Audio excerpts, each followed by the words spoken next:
నమస్కారం అండి. ఈ ఆలయ భూమి ఆక్రమణని మీరు ఏ విధంగా ఖండిస్తున్నారండి? ఓకే, నమస్తే అండి. నా పేరు కమల.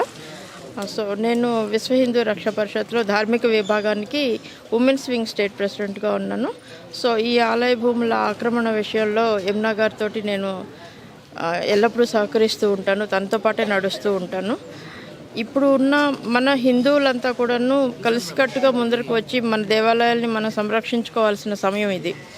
ఖచ్చితంగాను ఎక్కడో బంగ్లాదేశ్లో అరాచకాలు జరిగినాయి, దాడులు జరిగినాయి అని చెప్పేసి ప్రతి ఒక్క హిందూ కూడా ప్రభుత్వం ఏం చేస్తుంది అనేసి మాట్లాడుతున్నారు. బట్ ఈ రోజున మన ఇంటి పక్కన జరుగుతున్న ఆక్రమణల గురించి ఎవరు మాట్లాడటం లేదు. మన ఇంటి పక్కన జరుగుతున్న ఆక్రమణల గురించి ఈ రోజున మనం మాట్లాడకపోతే రేపు మన ఇళ్ళు కూడా ఆక్రమించుకుంటారు. అప్పుడు బంగ్లాదేశ్లో జరిగేది మన ఓల్డ్ సిటీలో కూడా అదే సిచ్యువేషన్ని మనం ఫేస్ చేయాల్సి ఉంటుంది. ప్రతి ఒక్క హిందూ బంధువు కూడాను ముందుకు వచ్చి యమునా పాఠక్ గారికి మద్దతు తెలియజేయాల్సిందిగా కోరుతున్నాను నేను.